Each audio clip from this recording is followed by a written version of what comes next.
I would like to call to order the Special Committee on Special Taxing Districts. It is October 9th at 12:10. Madam Clerk, would you call the roll? Vice Chair Clark Hubbard.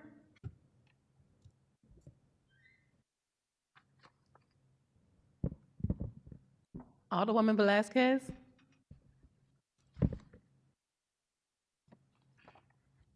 Alderwoman Sunier. Alderman Browning. Present. Chair Aldridge. Present. Madeline Swanstorm. Present. Will Smith. Sarah Coffin. Christine Ingracia. Present. Vice Chair Clark Hubbard. Alderwoman Velazquez. Alderwoman Sonier.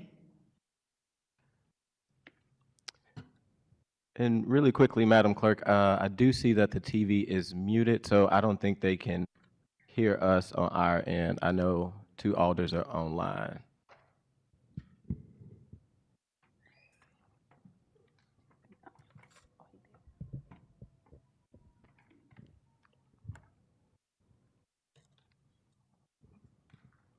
Present. Alderwoman Vice Chair Clark Hubbard.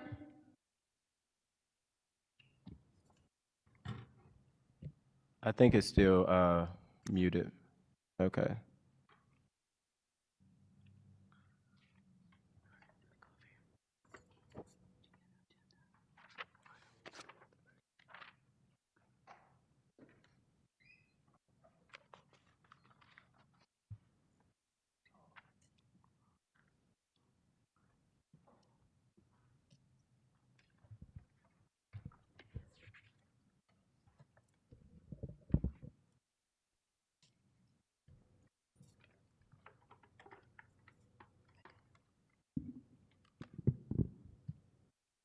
Vice Chair Clark Hubbard.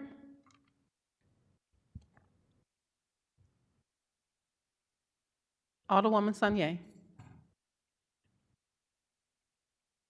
We have 6 present. Thank you, Madam Clerk and members of the committee. Going in order of the agenda, we have no approval of minutes, no board bills for review, no resolution, and we'll go straight into this committee discussion. First, I want to start by saying thank you to each alderperson who has signed up to be on this special committee, as well as our community experts. We want to really take time to look at the different special taxing districts that we have within the city of St. Louis and figure out ways that we can be more in compliance. There'll be several discussions that we talk about with that, but before we get started, I know a lot of people from the public may know the alders, but I did want to open it up for our community members to just introduce themselves, say their name, what ward they live in, and what do they do kind of living, and why wanting to be on this committee. So I'll start at my far left with Ms. Sarah, and then just work my way down to the right. Thank you. My name is Sarah Coffin. I live in the 9th Ward. I've been a 9th Ward resident for over 20 years. I am a professor of, officially I'm a professor of environmental studies, but I have a planning background, and I used to run the planning program at St. Louis University. Hello, this is Will Smith, President. Was it up? Hello? Hello?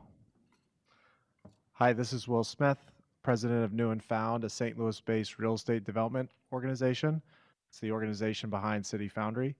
I am also a resident of the 14th Ward, and I have a master's in business administration as well as a master's of city planning. Hello, my name is Madeline Swanstrom. I'm the Incentive Compliance Manager at St. Louis Development Corporation. So primarily, I just ensure that developments are following their redevelopment agreements with us and reporting to us annually. And I have a master's degree in urban management as well. And I live in the 7th Ward. Good afternoon, everyone. My name is Christine Ingracia. I'm representing President Megan Green's office, and I live in the 7th Ward.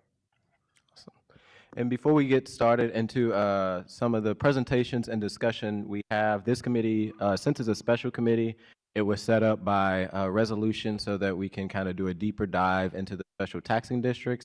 And if Madam Clerk could read the resolution that charges committee to be created, I would greatly appreciate it. Resolution number 9, Special Committee on Special Taxing Districts.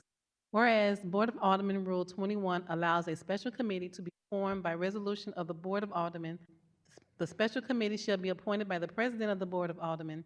And whereas special taxing districts are created for specific purposes such as funding infrastructure improvements, promoting economic development, and supporting public services within defined area.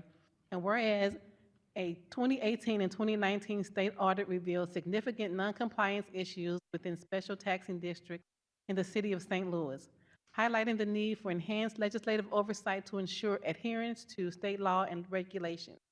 And whereas the findings of this audit have highlighted the importance of implementing robust oversight mechanisms to address noncompliance issues and promote transparency and accountability in the management of public funds.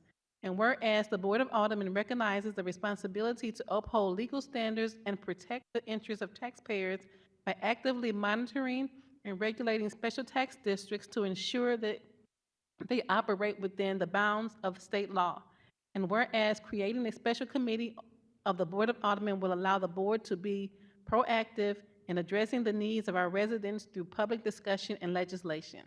Now therefore be it resolved by the Board of Aldermen of the City of St. Louis that the Board of Aldermen authorizes the establishment of a special committee tasked with legislative oversight and compliance with state and local laws concerning special taxing districts. This committee shall not extend past the Board of Aldermen 2024-25 legislative session. Introduced the 16th of April 2024 by the Honorable Rasheen Aldridge, Alderman of the 4th Ward. Co-sponsors, the Honorable Megan Green, President of the Board of Aldermen. Adopted the 16th day of April as attested by. Thank you, Madam Clerk, and also Ms. Hayden for writing that resolution. So the first discussion that we're going to go into will be a presentation by Mark, who will talk about the authority by the state for St. Louis when it comes to the special taxing district. So whenever you're ready, Mr. Mark, you can come on up. My presentation loaded on. I think they will be pulling that up here shortly. And while that's happening, Mr. Mark, if you can just raise your right hand. Do you swear to tell the truth, the whole truth, and nothing but the truth? I do. If you can introduce yourself, let me know if you're, let the committee know if you're a city resident and what ward you're from, and then you can proceed with your presentation. Sure. My name is Mark Spikerman. I'm an attorney at Gilmore and Bell, which is office downtown here. All right, I believe Hold on one second. as soon as we get it pulled up, you let us know when you're ready, and we'll be proceeding on. Okay. If you could advance to the second slide. Okay, give me 1 second. First of all, I'd like to thank the committee for having me here today. I work for Gilmore and Bell, which is a kind of a public bond counsel law firm. We represent cities, counties, school districts, other local governmental entities on public finance items. In 2023,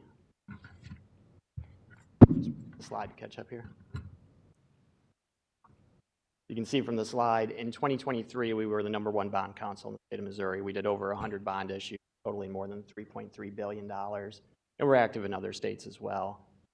We also represent cities and counties and other entities on economic development projects. Excuse me, could you turn your mic on and speak into the mic, please? Sure, I may have to hold it, is that better? Fine. Thank you. I also serve as outside counsel to SLDC, but I'm not representing them today. I'm here as a volunteer. Also, as part of my practice, my office administers over 50 community improvement districts and transportation development districts throughout the state.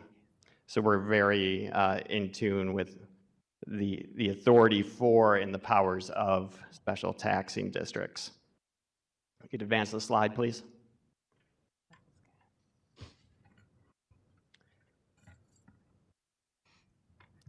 There are three types of districts. I'm going to talk about just the tax addition districts, which we commonly refer to as special taxing districts here. The other type of districts, tax abatement, would be like what LCRA does, or tax redirection, which would be like a TIF district. We're not going to get into that today. We're just going to talk about the districts that can impose additional taxes and assessments. Advance the slide, please. So what are those districts? Neighborhood improvement districts, community improvement districts, transportation, special business, port improvement, property assessment, clean energy. It's for the policymakers of the city to decide when and where to implement tools. Usually from a statewide basis, we see them when there's the need for additional improvements or services beyond what the general city budget can sustain. And we also see them utilized as an offset to basically reduce the need for abatement or TIF on larger development projects. Next slide. When it comes to oversight of these districts, the first question that needs to be asked is, what is this district? Is it lines on a map, or is it actual separate political entity? The answer to that question really determines how these districts are administered and overseen. And I'm going to go through each of them, answering that question and giving some other additional information. Next slide. So I'm going to start with neighborhood improvement districts. I don't believe there are any current neighborhood improvement districts in the city. I could be wrong, but I'm not aware of any. They are lines on a map. There is no board of a neighborhood improvement district. The Board of Aldermen, the city government, administers the district. There's no separate budget for the district. The district is implemented solely for the purpose of paying for an identified project through a special assessment. The costs of that project are totaled up, and then they're allocated to the property owners within that district and repaid over 20 years. The last bullet point there is very important on this district because it's unlike any other special taxing district in Missouri. The debt of a neighborhood improvement district is the debt of the city. It has to be repaid by the city if the special assessments don't come through. The bonus of that is generally lower borrowing costs because you've got the city's credit behind it. The downside is, and there have been instances in the state of Missouri of cities having to come out of pocket to satisfy the neighborhood improvement district's debt when property owners don't pay their assessments. Next slide. Community improvement districts. This one is a separate board. It is a separate political subdivision. There's also a way to create it as a nonprofit corporation, but usually we see them only created as political subdivisions, local governmental entities. Boards are appointed by the mayor with the consent of the Board of Aldermen. Those board members generally have to be representatives of property owners or businesses, or representatives of those property owners or businesses. There was a provision added to the SID Act a couple of years ago that does require an independent director. So some of your older SIDs won't have that. Everything created in the last couple of years and on will have an independent director.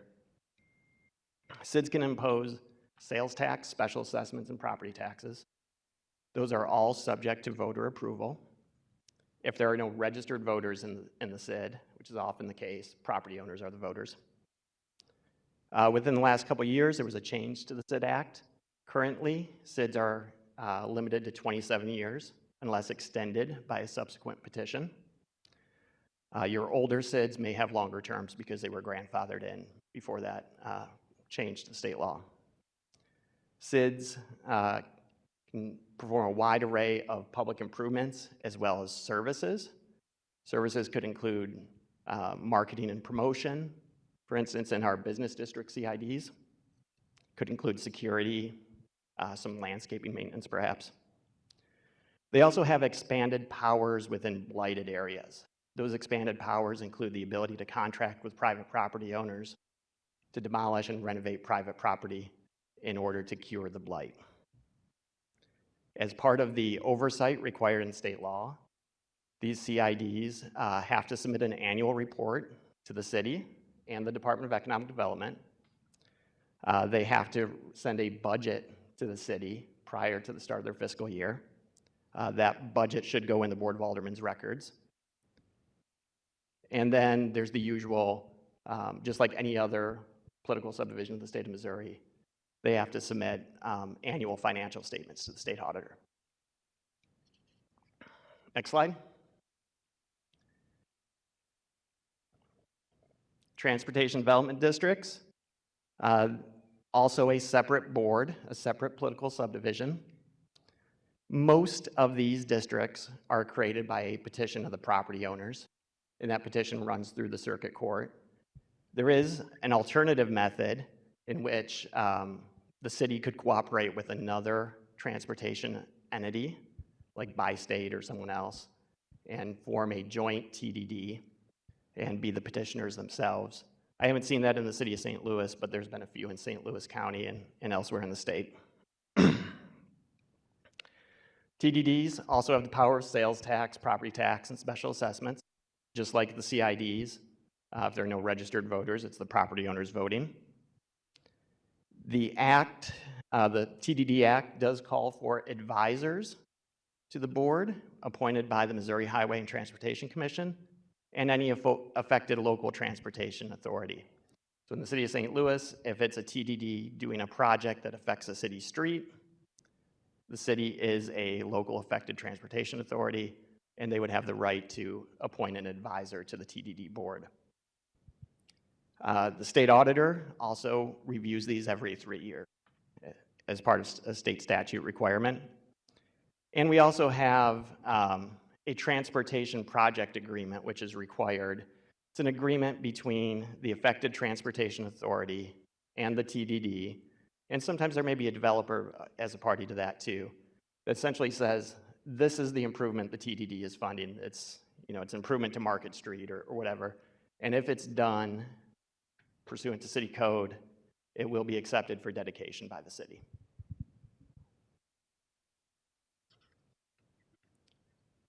Special business districts, also a separate governing board, at least in the city of St. Louis. Smaller cities, their boards of aldermen actually serve as the governing body of those SBDs. It is created by a petition to the city. There's a survey of needs, resolution process, and then ultimately public hearing and ordinance approving it. Once it's approved, it needs a revenue source, property tax, special assessment, business license tax. Those things would then go to the voters to approve. If the SBD did not have a revenue source, I'd imagine it would dissolve itself. And it can fund a wide array of public improvements and services. We have those seen statewide, a trend of many cities replacing their SBDs with SIDs, usually because they want to get the revenue production of a sales tax. Next slide. Port improvement districts are something that just are a very new entity, only in state law for a few years now. They are lines on a map. The Port Commission serves as the governing body of that entity. They can petition the circuit court with the consent of the property owners to form the Port Improvement District.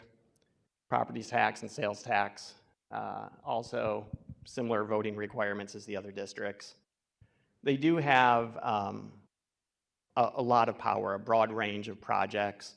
Port authorities in the state of Missouri have a broad grant to do projects that involve promoting commerce, environmental cleanup, projects that involve historical or cultural significance. So those port improvement districts could fund items like that. This tool happens to be so new that we really haven't seen a lot of that yet. Next up, Property Assessed Clean Energy, also known as the PACE Act. It involves the establishment of a Clean Energy Development Board. The city of St. Louis has its own, and then there are some 2 multi-jurisdictional boards across the state that cities can opt into. These boards finance renewable and energy efficiency improvements, so it could be anything from solar panels on the roof to high-efficiency windows or HVAC. Those items are financed through a special assessment, payback over 20 years. Within the last few years, there have been some consumer protection concerns on the use of that for single-family residential. Folks signing up that may not have known what they were getting into. So that is, you don't see a lot of residential use of this anymore, but you do see a growing use on commercial projects because it provides a low-cost financing vehicle for some of the costs of a larger development project. Those are the Missouri Special Taxing Districts. I'm happy to answer any questions. Thank you, Mr. Mark. I'm going to go in order of seniority and then to the fellow members on the committee. So first, I will start with Vice Chair Alderwoman Clark Hubbard, if you had any questions. I don't have any questions. Thank you. I did learn something about some additional committees that I didn't know about, districts or that I didn't know about. So thank you for this presentation and thank you for being here today. Thank you. Alderwoman Velasquez. No questions, thank you. Alderwoman or Alderman Browning. Thank you. You spoke about port enhancement. I'm forgetting the name. Is Port Improvement District, a PID. Does that have to exist under somewhere that's already under the authority of the? Yes, it has to be within the Port Commission boundaries. Okay. And the city of St. Louis is the first 1,000 feet or so along the river, and then most of downtown. I just saw that that was probably the only one that had the authority to spend their money on environmental remediation, which I thought was kind of. But if it's just constricted to mostly the riverfront. Yeah. Okay. I will note in many other counties of the state, the Port Authority boundaries are the entire boundaries of the county. Gotcha. Okay. Thank you. Alderwoman Sanye.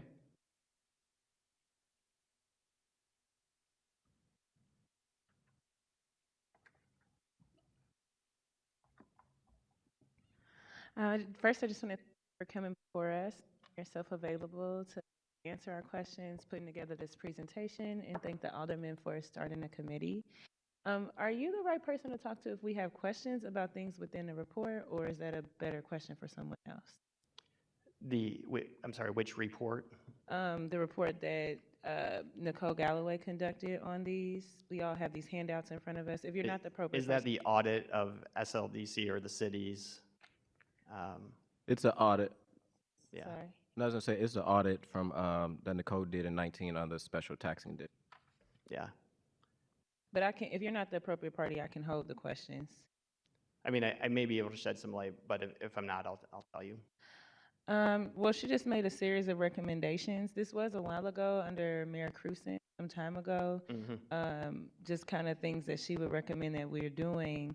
But a couple of the things that she did, I guess I was curious if, like one of the things that she said is that she recommends that the city has a holistic economic kind of development plan or focus and use it as a guiding tool for the formation of special business districts or other local taxing districts.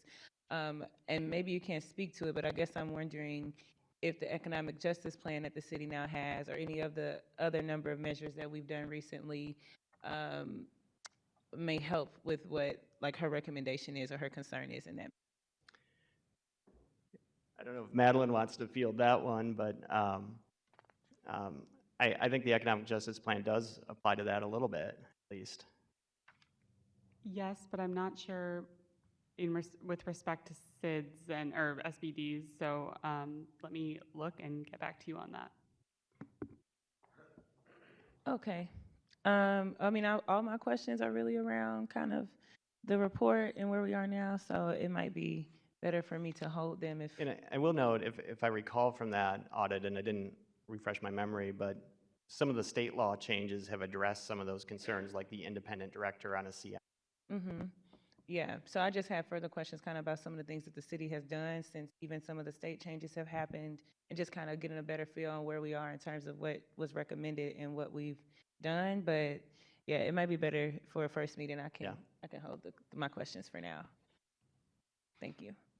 And then the next thing we will be talking about is the report. So if some of those questions would be good to just raise, maybe can figure out how we move forward on this committee so that the goal is to try to make sure that we're in line with the report and the city hasn't took many actions since then. But hold to that because I'm sure you got some good ones. All right, I'm gonna go down with starting with our community members. I'm gonna start with Miss Sarah. If you had any questions for the presenter. Thank you again. That was very informative.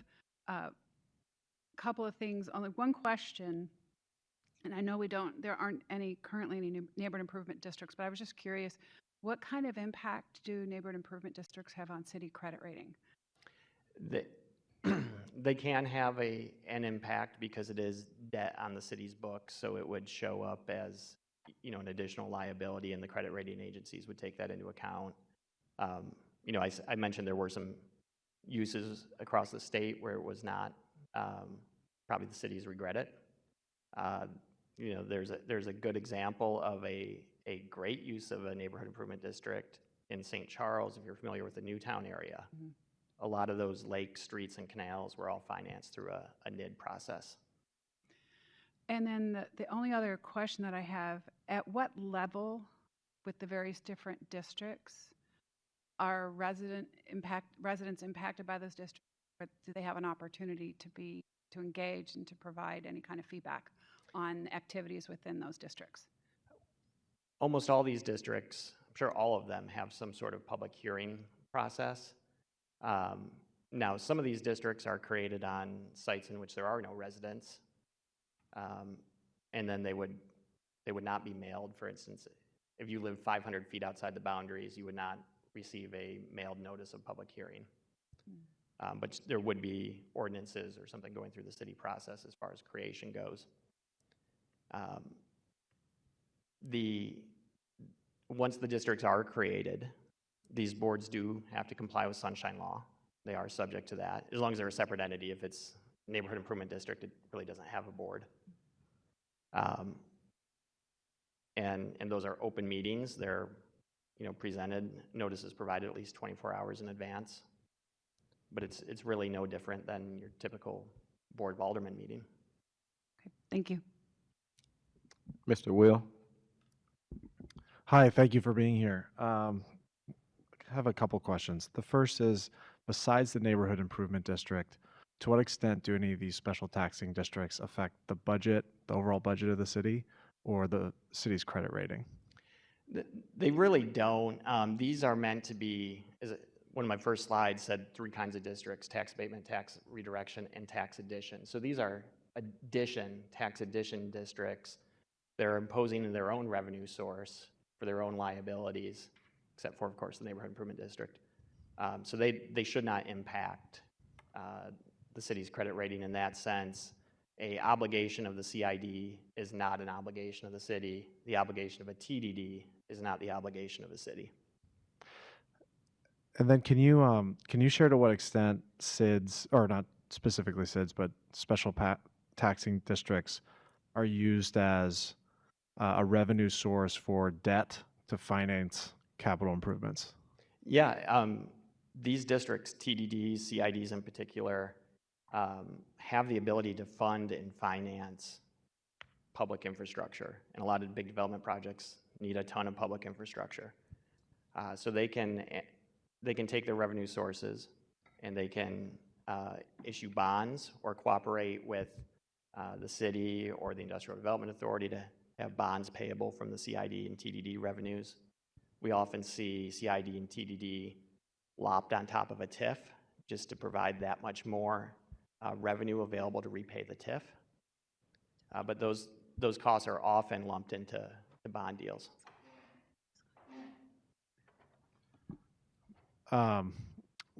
So, sorry, let me collect my thoughts for a second.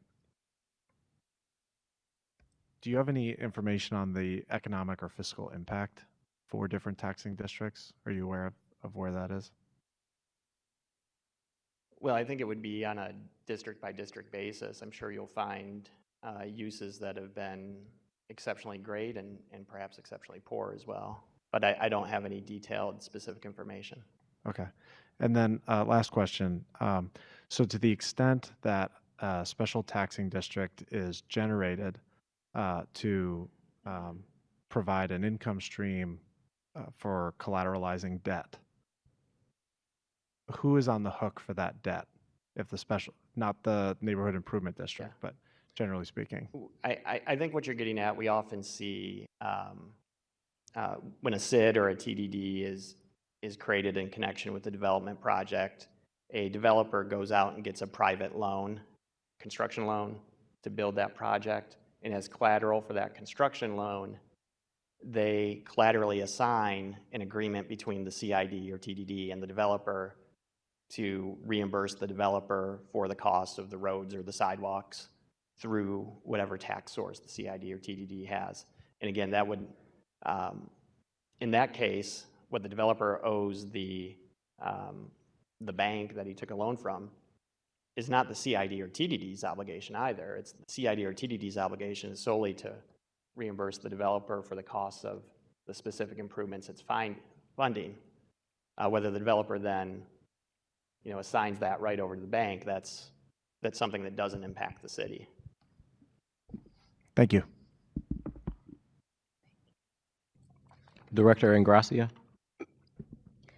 Thank you, Mr. Chair, and thanks, Mark, for being here today. I have a couple of questions, I think specifically on transportation development districts and port improvement districts, because I believe those are the only two local taxing districts that don't necessarily have to come through the legislative body. There are petitions. Yeah, that's correct. Okay.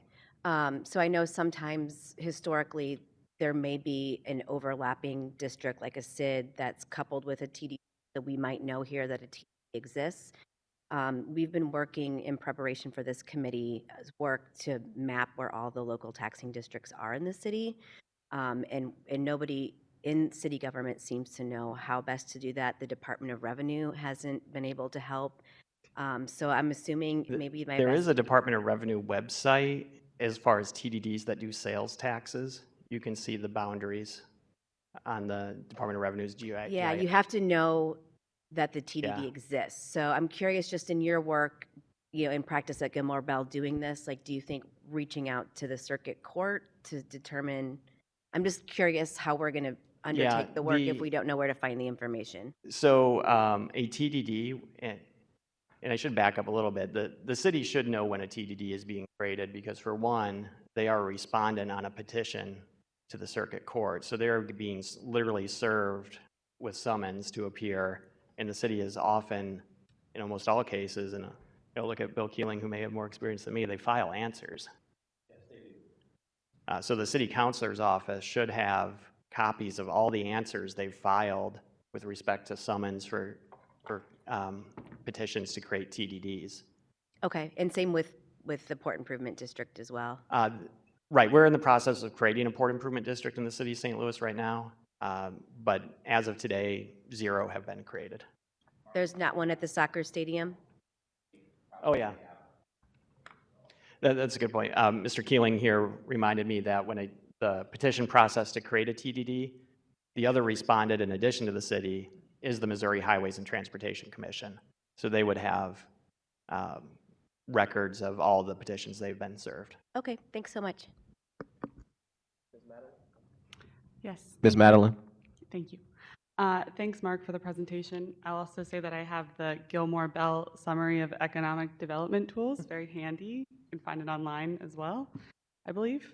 And I guess also to address Alderwoman Sagnier's question about the Economic Justice Action Plan, there are some recommendations in terms of compiling data around SIDS now we are doing, and encouraging use of SID and TDD to invest in ongoing infrastructure needs in alignment with neighborhood plans. I mean, I can get you a fuller answer with all of the references to them.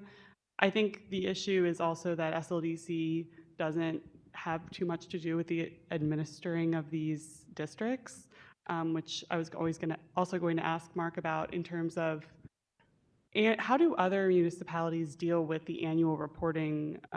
Because I know that for SIDS, they are supposed to turn I report into the state and also to the city clerk. How do how do other municipalities deal with the reporting and just ensuring compliance on these things? Yeah, there is no doubt that there are instances in the city and across the state of CIDs who've become almost zombie districts, not complying with their statutory requirements to provide these reports. And the way we try to protect against that is upfront having a cooperative agreement among the city, the developer, and the CID or TDD that says these are the activities you're going to do. CID or TDD, you're going to employ a district administrator, a professional district administrator, someone who's going to be responsible. Some of those in the city of St. Louis, you often see Development Dynamics take that role. I'm sure, I think, Will, you use Development Dynamics, right? Correct. Yeah. And there are a few others as well, and Gilmore and Bell. And as long as you've got an entity that you're, paying, of course, because nobody's going to do it for free, but is a responsible, knowledgeable entity that can do this work, you'll see that those districts do report. And how do we do it currently in the city of St. Louis? The districts I see that come to me often in conjunction with TIF projects, we write into that requirement that there be a professional administrator. For TIF? Well, district CIDs or TDDs that may overlap. Okay. Those are the ones I'm involved in. I may not be involved in Sure. ones that are standalone. Okay, thank you. Alderwoman Sanye. So this is a general question, and it might be something for us to consider as a committee. It looks like for all these taxing districts, you essentially need to file a petition, do an ordinance, but it's very vague as far as like what things should be considered when you're doing it. It seems like it's just completely up to the individual will of the folks going after it or the Board of Aldermen. And I was even trying to read through like some state legislation and state laws to see if there was any more specific criteria that should be considered when these are going, so that they're not just like at the political will, but that they have a criteria.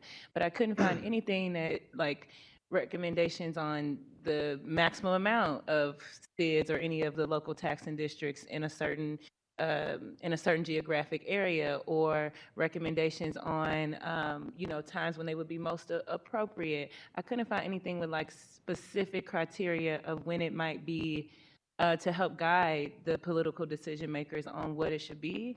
Do you know if maybe I missed some ordinances or missed some things when I was doing my search, or where I might be able to go to find some of those recommendations? And I'll just add the caveat that I think a part of my concern is obviously all these local taxing districts become additional taxes on the folks within the area.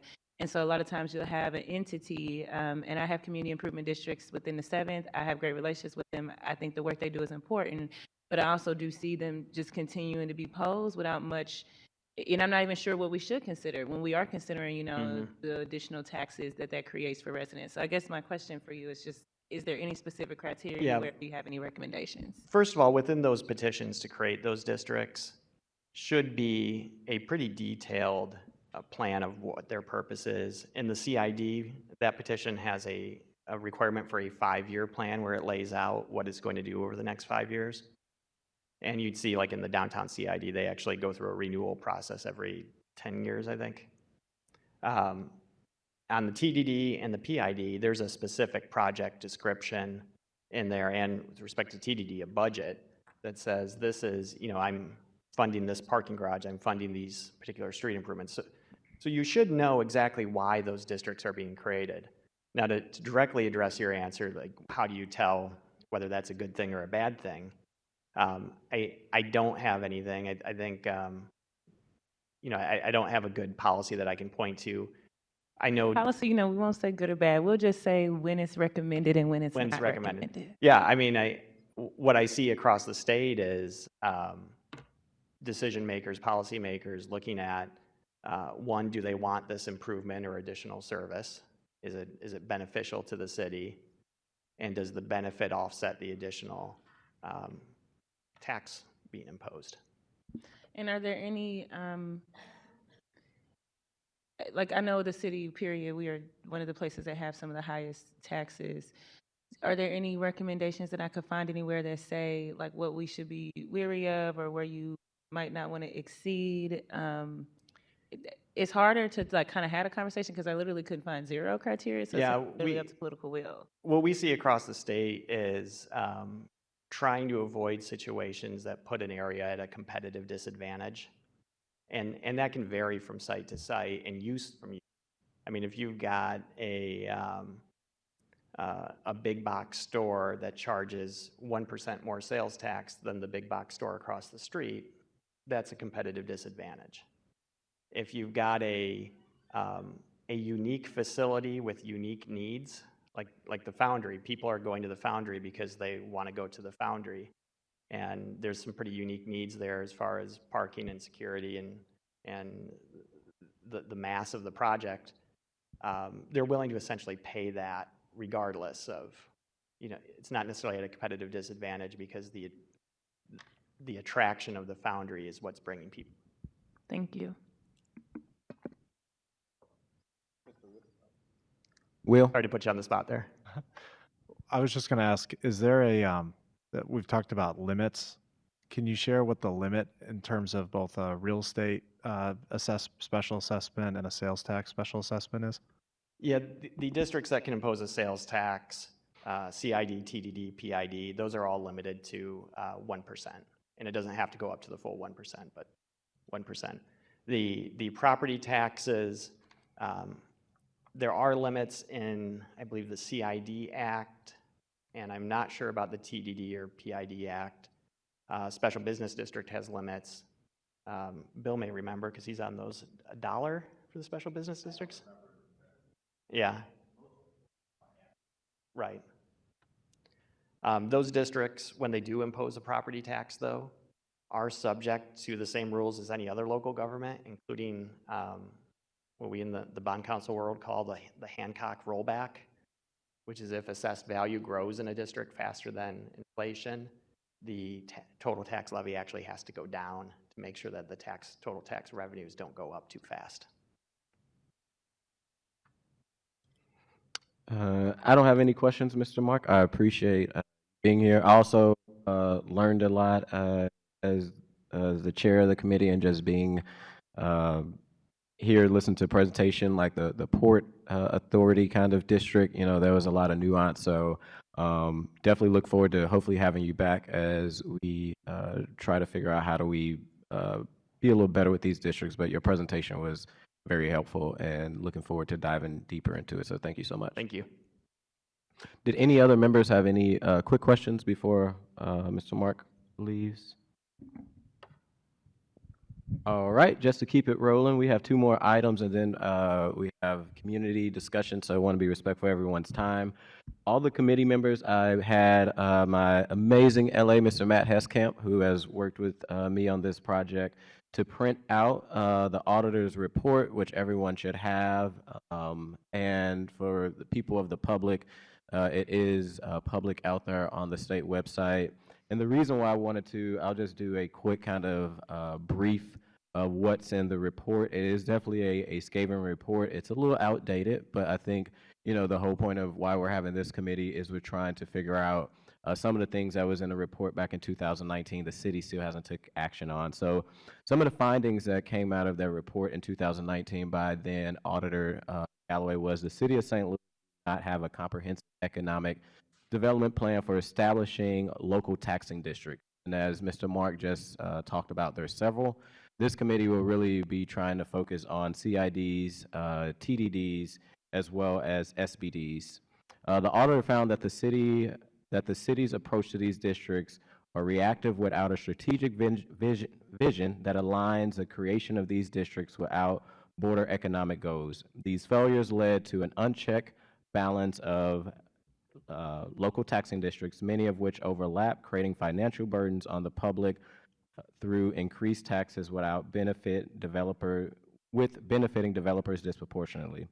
The city of St. Louis does not consider if the proposed district connects with projects, and the resulting taxation of the public is at the best interest of the city of St. Louis.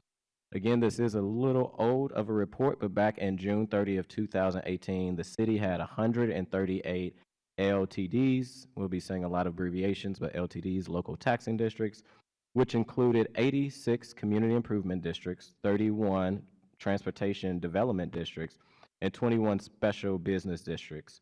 These districts had significant increase on sales tax burdens on residents, particularly overlapping districts where 25 local initiative districts, LIDs, existed. In these cases, sales tax in these LTDs had risen to a state high of 11.679. So I just want to talk really briefly about the findings of Community Improvement District, also known as CIDs. CIDs are intended to fund improvements or services with a design district, but in the city of St. Louis, these establishments are often hasty with minimum accountability. A critical issue identified is a lack of detail in CID proposals. CID petitions often contain very vague language that does not clearly define how the district will use those resources. This is a general phase, leaving significant levels for developers to fund projects that may not service the best interests of the community. CID boards are often dominated by developers or property owners without independent oversight. Quickly to talk about TDDs, the city approach to TDDs, which is transportation development districts, is equally problematic. TDDs are intended to fund transportation-related programs, but the auditor found that the city does not regularly evaluate these programs to ensure they serve public interest. In many cases, TDD projects are used to fund private development, such as parking lots for private businesses rather than public infrastructure. One example is a Washington Ave TDD used public funds to lease a parking lot, but the lot was reserved for tenants of a private apartment building rather than the public use. Earlier, when Mr. Mark was up, we talked about with TDDs that you have to have a kind of appointment or an advisor on that board. The auditor also found that the city failed to appoint advisors to TDD boards, which is required by law. Advisors are meant to provide oversight, ensuring that the board decisions benefit the public. Special business districts, also known as SBDs. SBDs are often formed of local taxing districts designed to fund public improvement and services. However, the auditor found that none of the 21 existing SBDs, and since then, I'm sure we've created more SBDs. This was back in 2019. But none of the 21 existing SBDs in the city were established in compliance with state law. Out of those findings, the auditor highlighted there is a serious issue with the local taxing districts that have been set up in the city of St. Louis. 98% or 85 out of the 86 cities did not submit their annual budget for FY 2018 with the deadlines. 65% or 56 out of the 86 cities failed to submit an annual performance report, which many of those did file late. There is a few recommendations that the auditor came up with. One was that the city of St. Louis need to create a comprehensive economic development plan. The city of St. Louis needs stronger rules around SIDS and TDD petitions. The city of St. Louis needs to be in compliance with reporting requirements, and the city of St. Louis needs to appoint advisors to the TDD. In conclusion to her report, she said the city of St. Louis needs to take an immediate action to improve its oversight and management of local taxing districts. Without strong government, the city risks continuing to impose unnecessary high tax burdens on its residents while providing minimum benefit. After kind of reading the report, my kind of thought of the report is, after reading the report, it is clear why the auditor gave the lowest possible rating that she could, which was a poor. This audit is a call to action for St. Louis city officials to rethink our approach to local taxing district. The unchecked accountability combined with the lack of oversight has resulted in an economic environment that disproportionately favors developers at the expense of taxpayers. A strategic overhaul of the city economic development plan is more righteous around government with local taxing districts is necessary to restore public trust and ensure that tax revenues is being appropriately used to benefit public good. And I do want to thank the president for setting up this committee and allowing myself and other members of the Board of Aldermen, along with community members, to have input on how we improve and be in line with a report that was done in 2019, which the city has still yet to pass policies to make some of these improvements. Again, that report can be found online. It is, again, it was done in 2019, and since then there has been little to no action from the city end, and kind of the reason why this committee is set up to try to make some of these LIDs be a little bit more in line, because I do think even though the report is a little scathing, there are benefits that some of these CIDs, TDDs, and SBDs can be to communities, and being able to use some of those leverage taxes to make improvements to community. With that, I know that was just kind of a statement on what I've gathered from the report, but I will just go through the committee because I know Alderwoman Saunier wanted to make comments. This wasn't given to members beforehand, so it may be on the fly, but I still want to see if anybody wanted to make comments on the report. And I would start with my fabulous Vice Chair, Alderwoman Clark Hubbard. Alderwoman Velasquez.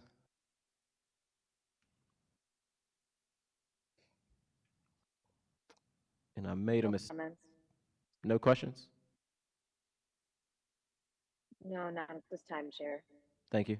And I made a mistake of order earlier. Alderwoman Saunier. I don't have any questions. I'll just say that I just look forward to, the work and the discussion of the committee. I think I've even had a lot of conversations with the local taxing districts that are in the 7th, and I think that even them just kind of expressed to me a desire to for the city to get a little bit clearer on what to do. And there is an entity in the 7th that is maybe interested in forming one. But as of now, things are so vague. They don't have a lot of oversight, that the residents are not in support of it.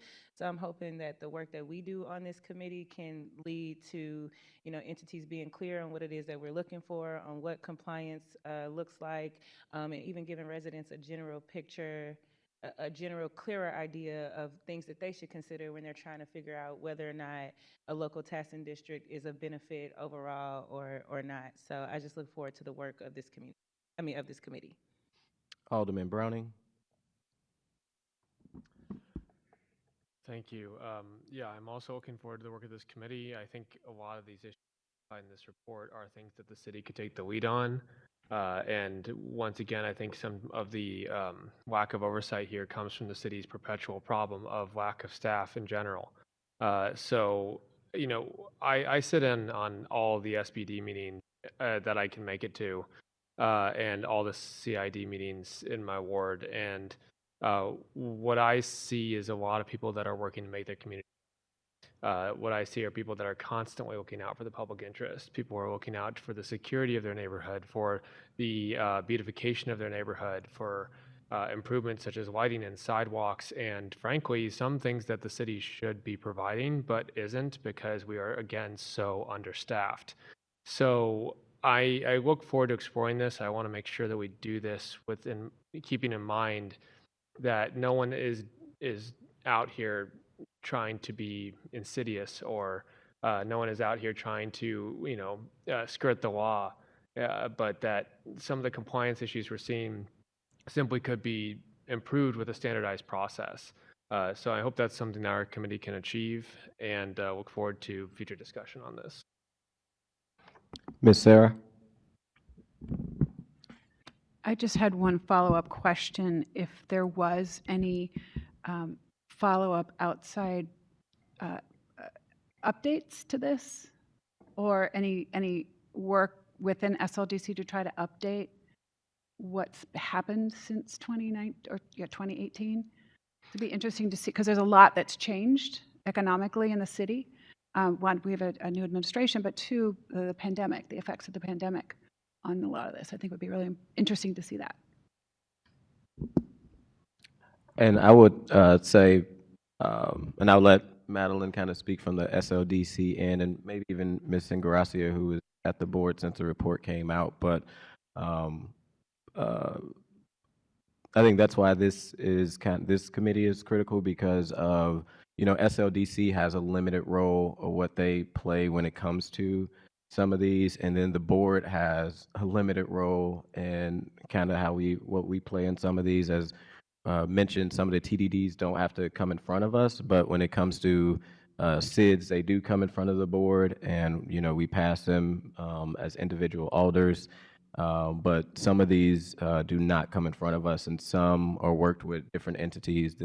So it's kind of no one-stop shop for all of these different entities of being able to try to get them in a good compliance level. Mr. Will? Just a few comments. One, I want to thank the chair for the invitation to serve on the committee.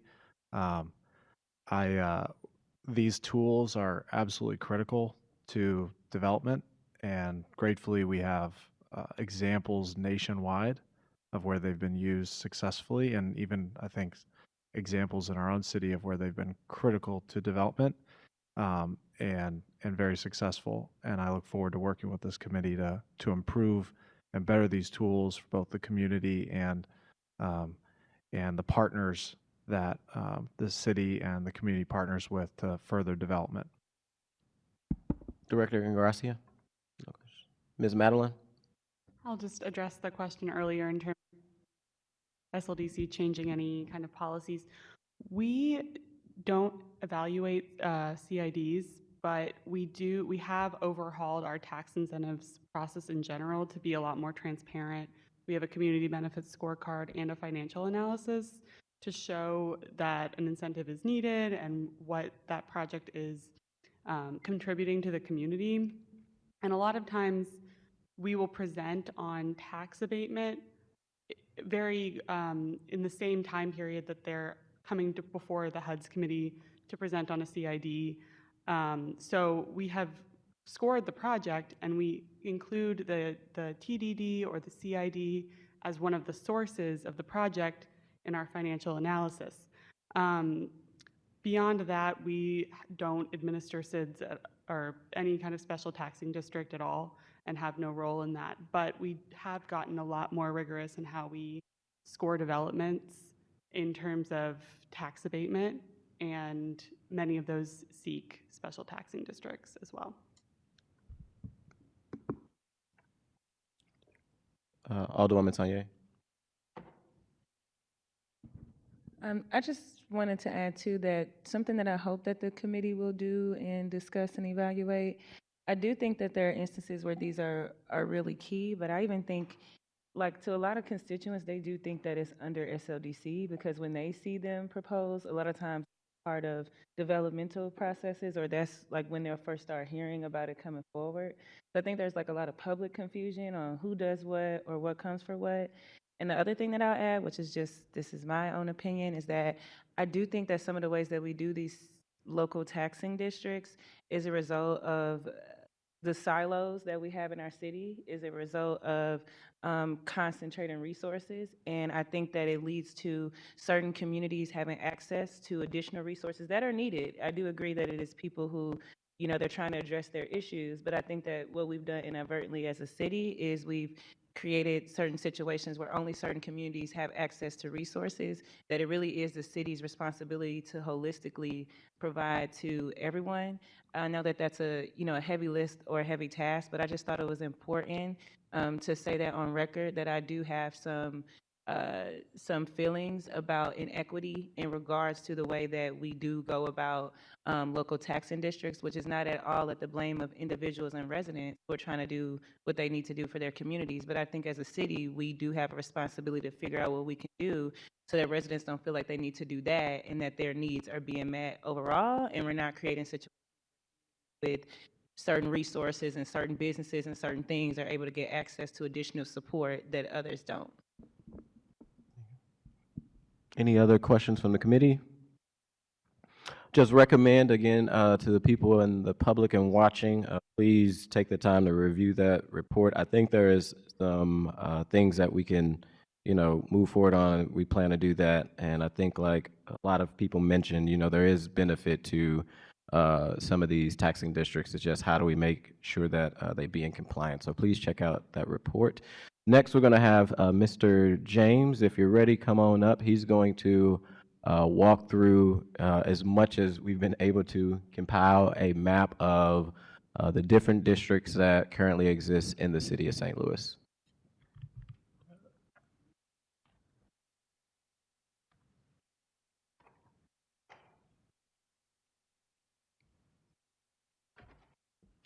Hello. I don't see any HDMI cables, but you already have one up there, so I'll just reference it as needed. Hi, everyone. I'm James Jamba. I am the GIS specialist over at St. Louis Development Corporation. So I was given this task of updating the local taxing district from my previous predecessor. So I'm here to show you guys the map. All right. Can you hear me better? All right. I'm here to show you guys this map, which is something the public sees of all of our local taxing districts, and then also go into the process and the challenges we have maintaining the information. So on the map, the red shapes are the SIDs, the greens are the SBDs, and then the blue are the TDDs. If you click on them, one thing I noticed when I inherited this is there's a lot of information involved in it. So yeah, when you click on it, you'll see there's a lot of attributes attached to it. I spent, with the help of Miss Christine and Miss Madeline, I did managed to update some of the information, but we're struggling to get some of that information still accurate. So you can see there's a lot of information about the name of the ward, not districts, their status, if they're active or inactive. And then some of the stuff I noticed that has been blank, that I'm not sure if this is something you guys want to include in the future, is just contact information for those districts, their meeting dates, whether they're 501c3s, they're a part of the St. Louis Association of Community Organizations, just a bunch of additional information like that. And if you scroll down, there's more about the ordinance numbers, the board bills that led to the creation of them. So now I just want to go into detail about some of those tasks and issues that I had dealing with it. So one of the biggest issues we have with maintaining this data is just being notified of when these districts are changing, when they're created. There's no process from when they get created to them being brought to me, or like I said, the people before me, the GIS team, to maintain that. So I guess it'd be helpful to, create that pipeline for notifying us on that. Another thing attached to that is the existing ordinances, these existing records we have for these districts sometimes don't include descriptions or even visual maps to tell us the boundaries of them. I think it was mentioned before, a lot of the TDD, we have issues with that. We've been lucky that usually a couple of them have overlapped with the existing SID. So, and we've been able to copy and paste, those boundaries, but, a legal description would be helpful for those. Some other stuff that'll happen with those legal descriptions is a lot of the older ones that we don't have now fall through the gaps just because they're, the boundary description for them might be something as simple as referencing a property owner from a long time ago who no longer is listed as the property owner. So that's just, I guess that's pretty much all I have to say about it, about the map, and just any questions. We'll just start in order seniority. Vice Chair Clark Hubbard. Thank you so much. I don't have any questions. Thank you for being here. Everybody knows how much so I can't wait to dig further into this. I can concur. She will take a map if if there's a presentation and it's physically takeable. She will take it and put it in her office. She loves maps. Alderwoman Sanye. No questions. Thank you for your presentation, and I'm also looking forward to digging further into. Alderman Browning. No questions, just thank you for your work. Ms. Sarah. Likewise, thank you for that, for the maps. I also love maps. Only one question, what would be really, do you have any kind of like a flow chart, the flow of information, where the holes are in terms of information flow to learn about the districts? Oh, yeah, are you saying like the process so far? Yeah, sorry, I completely forgot to even describe that. So yeah, the process has been just going on the city's page for board and committees, or just, a lot of digging, looking to see if there have been some that weren't recorded. Also reaching out to registrar's office when we do know of some that exist that just aren't on our website for some reason or anything. But yeah, it's just been a lot of just looking around and digging. So, there still might even be some we haven't found. So yeah, I guess that's also the big challenge here is, on top of it being a map, it is attached to, the data that tells us, all of the districts that exist. So when we don't have that, that does create an issue of being able to confirm, which districts we have, and then even knowing, like I said, if they're active or inactive, or even if there's a new ordinance that has changed the boundaries. That's just manual work as of right now, just trying to go through the ordinances and go through existing web pages for those districts. So there's no requirement when a district is created to provide that? Anyone part? No, not to, I guess, relay it to the GIS team. Okay, thanks. Thank you. I did forget, my apologies. Alderwoman Velasquez, did you have any questions? I have no questions, but thank you. Thank you. Will, Thank you for your work. No questions. Director Ingracia. Thank you, Mr. Chair, and thanks to James and Madeline. The amount of work that was put in this to date has been pretty astronomical, and I think one of the things we need to dive into in this committee is figuring out how the city departments that play a role in the creation of special taxing districts can be working more smartly together to make sure that we are able to keep this map updated. And also thinking about things like, does the committee have an interest in tracking where historical districts have expired? Is that information helpful? Maybe if it expired 2 years ago or 5 years ago and you get a request for another special taxing district. So hopefully we'll be able to make some time or set aside some time to have further discussions, because there is a lot of work that needs to be done. Does matter? Oh, go ahead, James. I forgot to mention, I even wanted to point out about like 20% of the districts, even on the map, were added for this committee. Just trying to update that information. So there are a lot that have fallen between the cracks. Ms. Madeline. Thank you, James and Christine, because there was a lot of hard work to get to the map up to this point, and I completely concur that if we don't have accurate data around, it's hard to come up with more policy and recommendations. So thank you. And I also want to thank you, James, Madeline, and Director Ingracia, because like they mentioned, this was a process to try to figure out from the state to local, from SLDC to really pull all these different districts together to figure out where they are.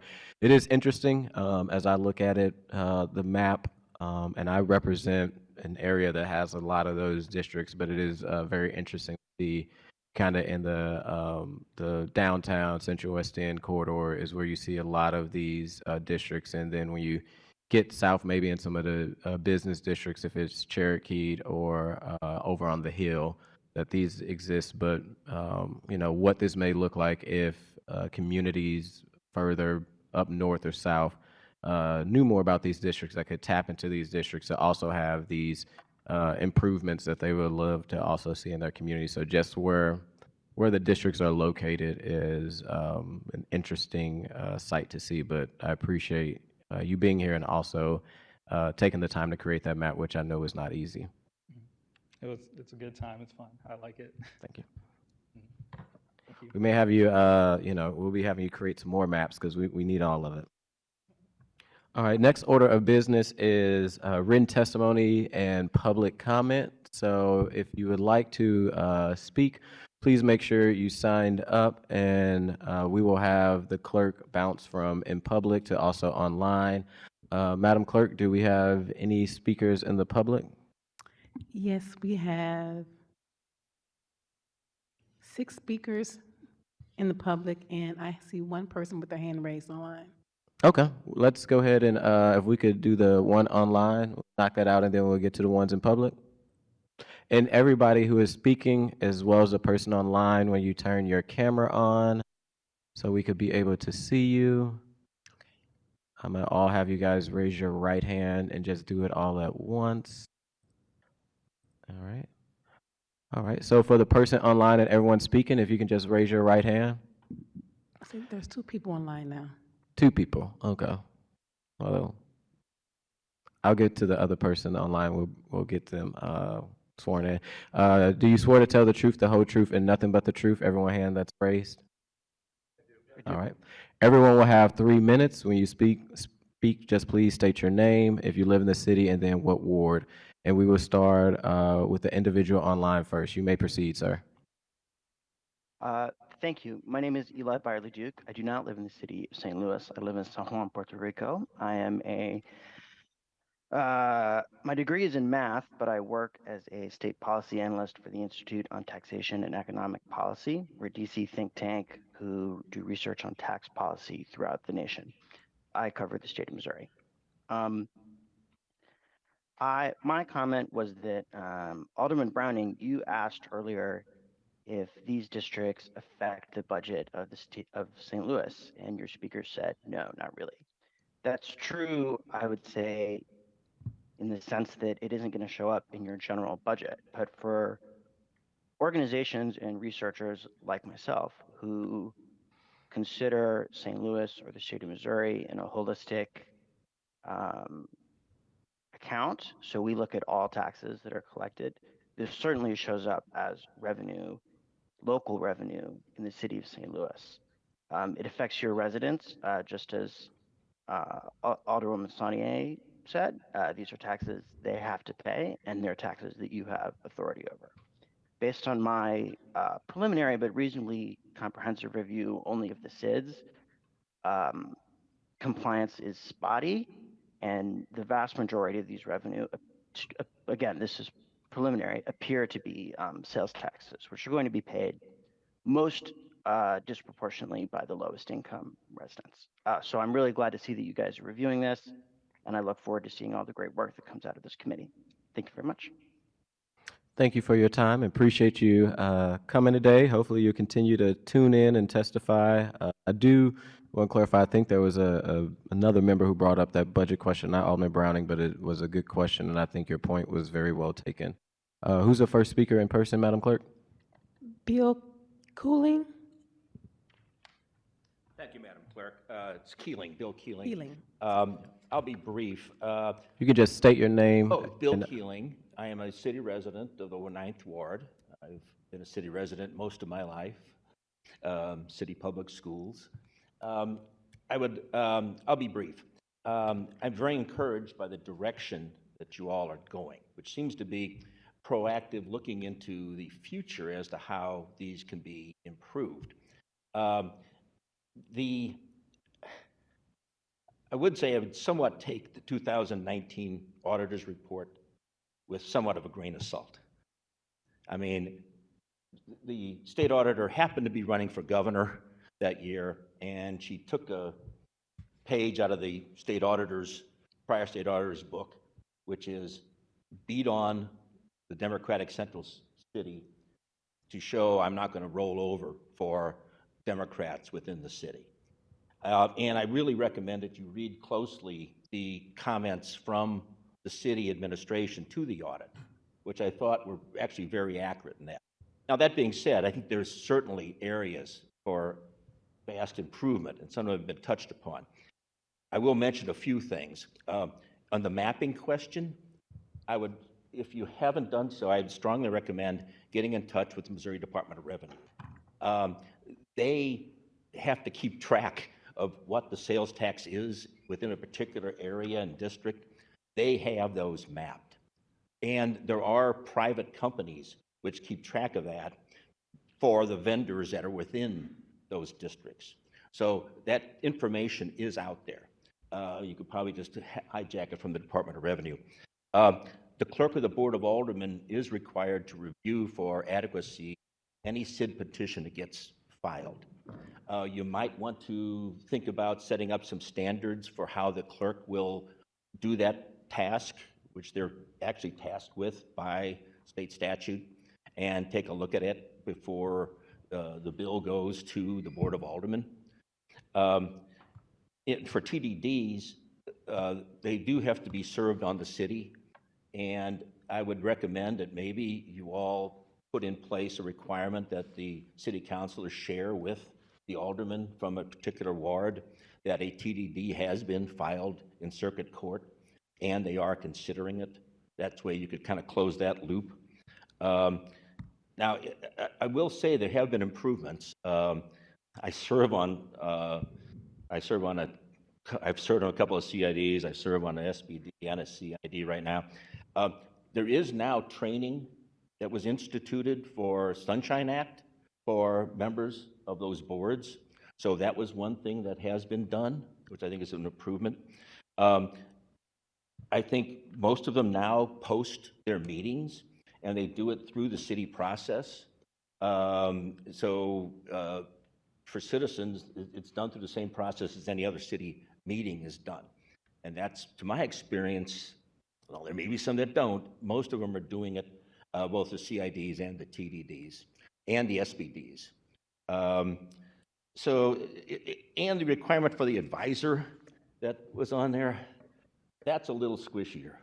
Because remember, there's 138 of these. Excuse me, Mr. Kuling, that's your time. Okay. If you could just wrap up your last. I'll just wrap it up there. There's 138 of them, and you got to think about, okay, that's a lot of work, and what exactly would they be charged with doing?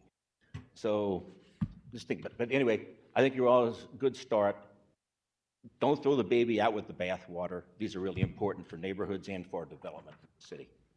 Thank you, Sam. Thank you for your commitment to the serving on them. Madam Clerk, could we go to the individual online? Kelly McQuarrie. Good morning, or good afternoon. Ms. now. Kelly, if you could raise your right hand, I had missed you. If you raise your right hand, do you swear to tell the truth, the whole truth, and nothing but the truth? I do. All right. If you just state your name, if you live in the city, and what ward you do. I am Kelly McCrary. I'm the Executive Director for the Downtown St. Louis Community Improvement District. I am not a resident of the city of St. Louis, however, grew up in the city of St. Louis and have served in the role within the downtown CID for 7 years. And Chairman Aldridge, Christine Ingracia, and to the committee here, I just wanted to introduce myself and introduce a little bit about our downtown CID. We have been in existence since the late 90s, and our primary focus has been to beautify, maintain, and within our scope, provide supplemental public safety to our downtown stakeholders, which includes a large section of residents as well. And so I'm appreciative to hear that the work this committee is doing, has been conducting, is going forward. And I do want to respectfully offer my assistance to come before this board, if you are willing, and talk about all the things that we do to support downtown and our history. So thank you again for the time, and I appreciate it being a part of this session today. Thank you, Ms. Kelly, and thank you for being here. We definitely will take that invitation. In the future, we actually want to have different SIDs come in front of us. I appreciate the work you do. I am a member of this SID, being the alderman. So thank you, and we're looking forward to having you in the near future. Thank you. Thank you. Madam Clerk, could we go to the next speaker in the room? The next speaker, I cannot read the name, but the address is 5297 Washington. All right, well, I'm sure he will state his name when he comes up and what ward he lives in, and we'll have 3 minutes to proceed. I was reaching across the table, so it's probably very bad handwriting. I'm a loud voice, I'll just speak. My name is David Stokes. I'm Director of Municipal Policy for the Show Me Institute. I do not live in the city of St. Louis, but our offices are in the city of St. Louis in Alderman Browning's ward. So delighted to be here today. I'm going to be very brief. I do not have formal testimony for you today. I'm going to present formal testimony at a future meeting. I heard about this on Monday afternoon and didn't quite have time to prepare it, but we'll come to a future meeting. So just a few very brief comments. First of all, I commend the Board of Aldermen and the President of the Board for establishing this committee, all of you for serving on it. There's definitely a great need for reform of special taxing districts in the city of St. Louis and statewide. These issues are statewide, but obviously this is related to the city of St. Louis. So I look forward to hopefully some reforms coming out of this, as well as simply greater oversight and accountability for the existing special taxing districts, which is sorely needed for present ones and some future ones. I would also hope that as you go through the many problems with these special taxing districts, that in the future that we will see less of them in the city of St. Louis and the statewide as well. So my primary purpose today is we wrote, two colleagues of mine, one current and one former, wrote a report in 2019 on the growth and abuse of special taxing districts in Missouri. And I would just like to give this to the clerk and enter this report into the record. That's my primary purpose today. And I would hope you would review this. One of its solutions, one of its recommendations is to call for much greater local oversight of special taxing districts by local bodies, such as the city of St. Louis here. So I think many of these recommendations will be helpful to this committee. And the final thing I'll say is I do highly recommend a 2021 report by the Kansas City Auditor, who did a report on the problems with the use of SIDS especially, but also other taxing districts in Kansas City. That's easily available online, and I think that would be very helpful to all of you as well. And thank you again for this, and I'll see you at a future meeting. We're looking forward to seeing you in the future meeting. If you also, I think there's one question. If you also, please give that to the clerk, but please send it, if you have an electronic copy, to boaclerk@stlouis-mo.gov. All the alder people, and we're getting our community members access to the drive for this committee so that we can be able to view that digitally for any future reference. But I will do that, Mr. Chair. all right, and then, okay, and it looks like that was it. So thank you, and we're looking forward to seeing you at a future meeting. Thank you again to all of you.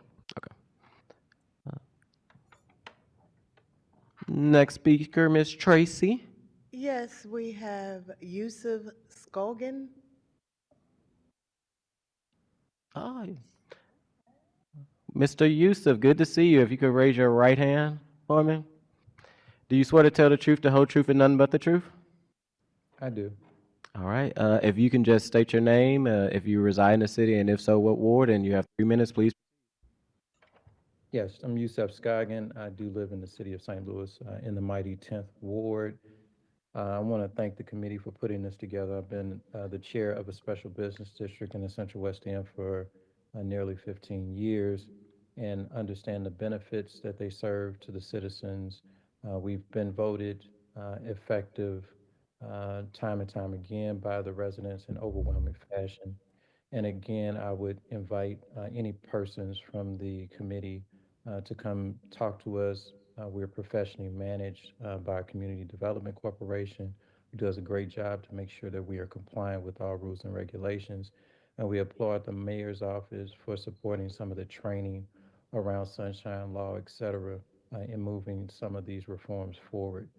So appreciate the time and commitment of the committee in vetting this work to ensure that all districts across this region are supportive. And I think one of the points that was raised earlier, ensuring that north of Delmar, communities are fully aware of the benefits and the organizational capacity that is built from the development of these committees, I think is extremely important. Thank you. Thank you, Mr. Youssef. Thank you for being here. We definitely look forward to hopefully having you in the near future when we bring some of these districts in front of us. And you said mighty 10th ward. I think it's Power 10, but it's all the same because they got a great alderwoman over there. So next speaker, Madam Clerk. Jameson Ramirez.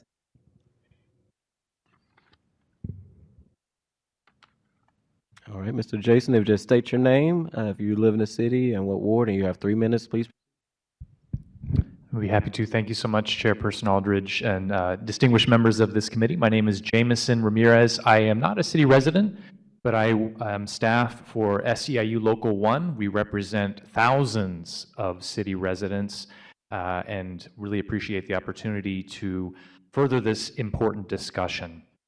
One guiding question that I think this committee is definitely asking, but I hope continues to ask, is who benefits from these special taxing districts, from these CIDs, from these bodies?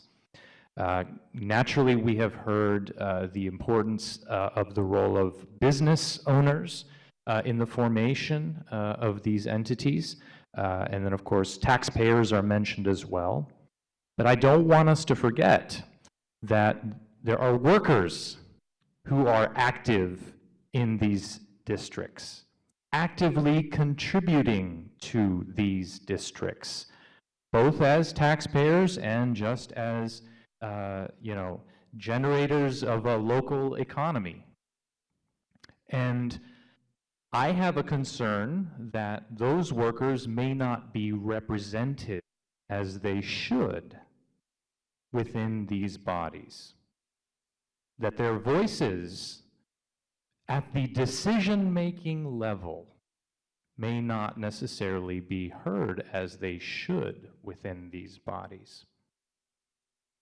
Take, for example, downtown STL, one of the largest SIDs in the city, recently has inaugurated a program, an ambassador program to provide public safety services, janitorial cleaning services within the boundaries of the SID. And once again, I think we do support the creation of jobs through the investment of these SIDs in these types of roles. But I am concerned when I find out, and I would like to know why more due diligence wasn't done, that when the SID hired Block by Block, a company to provide these particular services, was it not aware that the company, in fact, has violated federal labor law many times, to the point, in fact, of amassing civil penalties of over $30,000, having itself to come to a settlement with the National Labor Relations Board over violations of federal labor law. And the parent company of Block by Block itself is a more egregious violator of federal labor law, with civil fines approximating over $300,000. This is a concern. Are workers being taken care of and protected through these SIDs? Are workers being represented on the boards of these SIDs?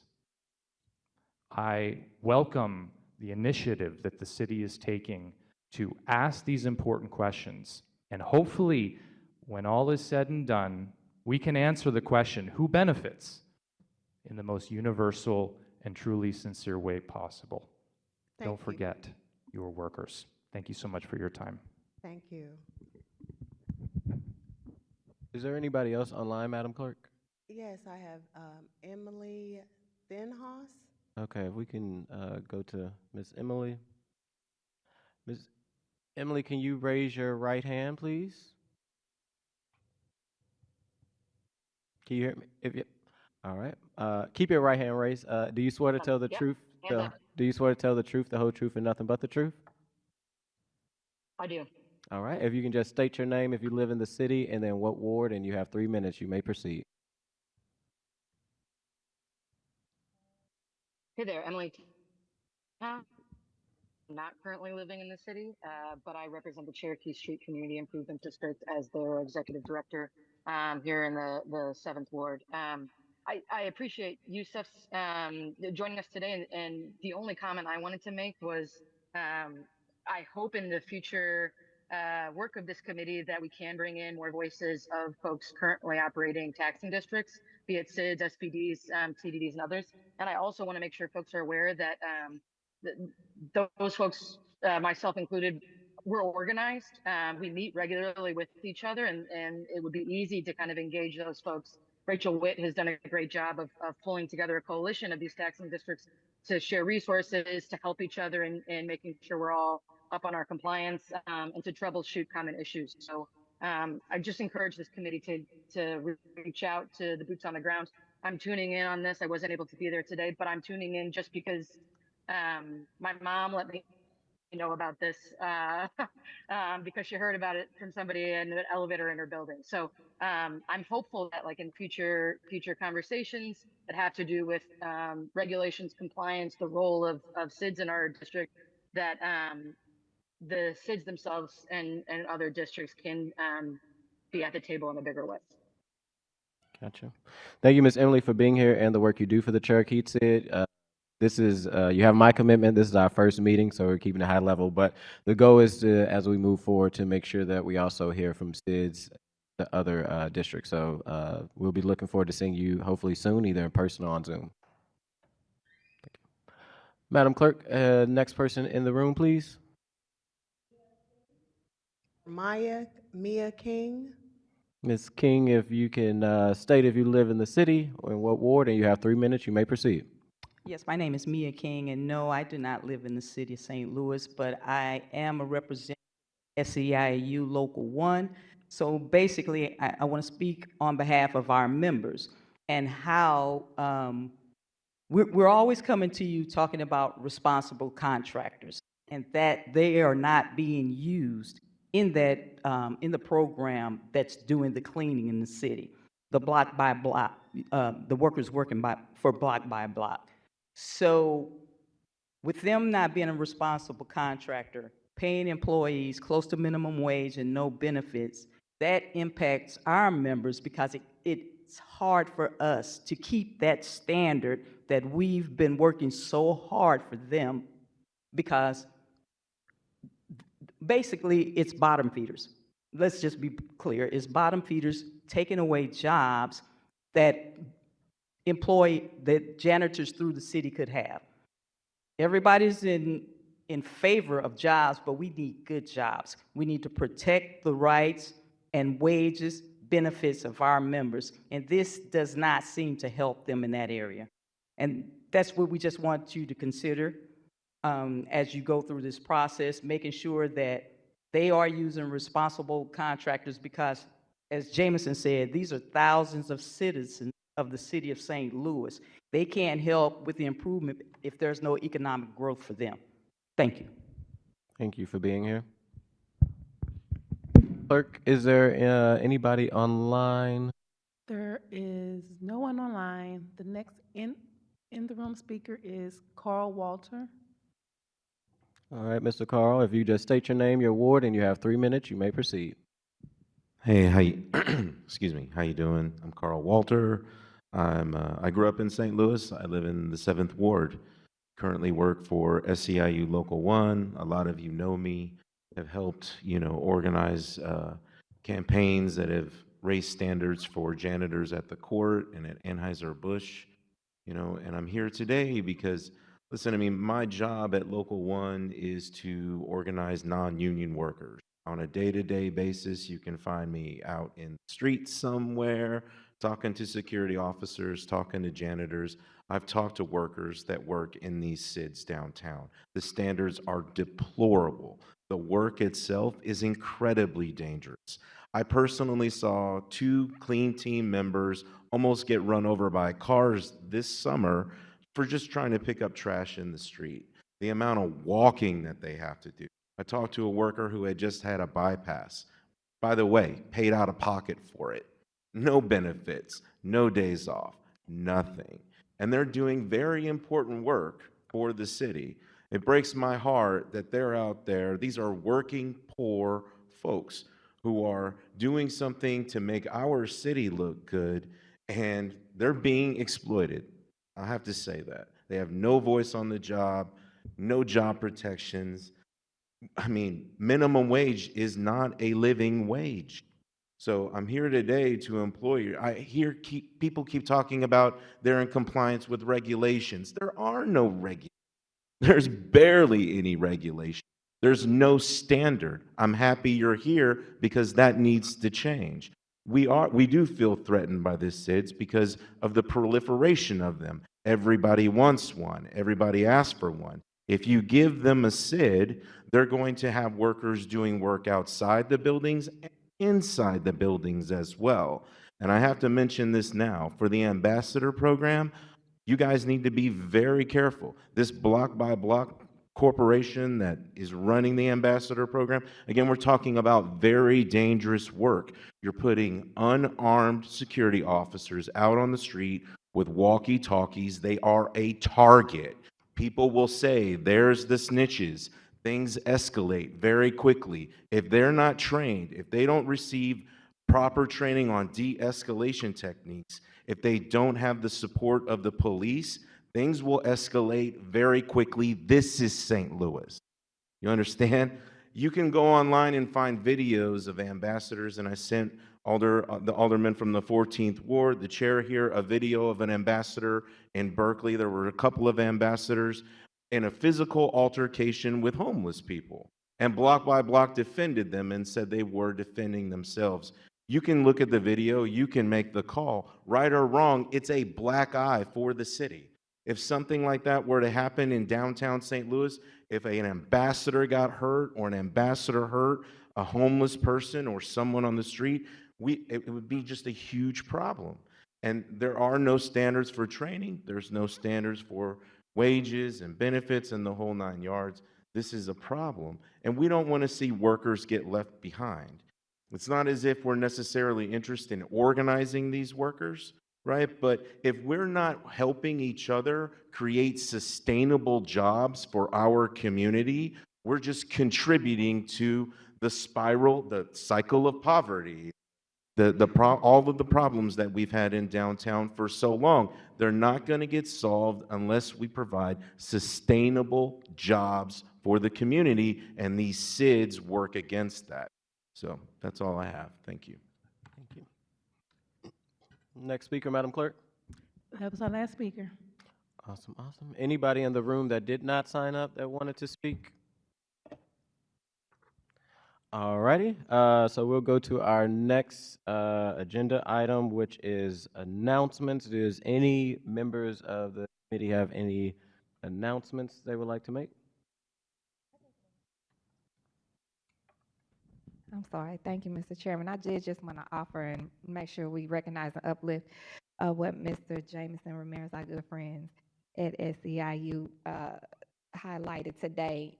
Also keeping in context that that is one particular SID, I think, that you all are referencing, and that I know that we represent, well, I represent one doing an amazing job, and want to make sure that we act at that, what you all are referencing today, but not layer that on other SIDs, SBDs, or the other groups when we're doing this work. I think it's important for us in our responsibility to our constituents and to our base, to our wards, that we look at this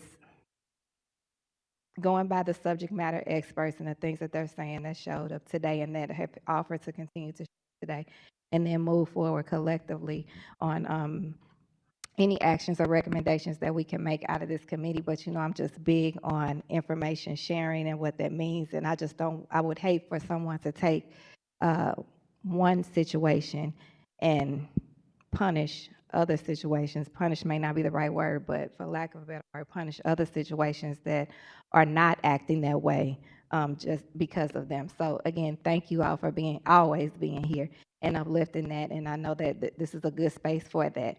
And then making sure that we offer our support, not just for that, but in moving forward for everyone that showed up today, and thank them. Any other announcements from any other committee members? Alrighty.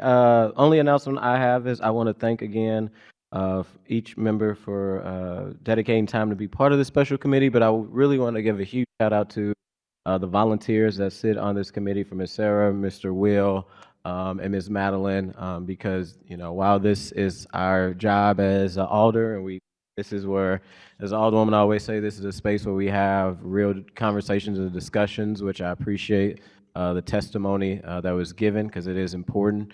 We plan to look at all of the SIDS, but this is a huge opportunity for us at the board to be able to have experts and people who are dedicating their time to also trying to make a difference for the city of St. Louis and being an active help for the Board of Alderman members here. So as well as a huge thank you to Director Ingracia, has been putting a lot of work and time into this, and all the presenters who have presented earlier today. So again, I'm excited and I'm looking forward to what we can accomplish together, but really appreciate you all for making a commitment to be part of this journey. So thank you all.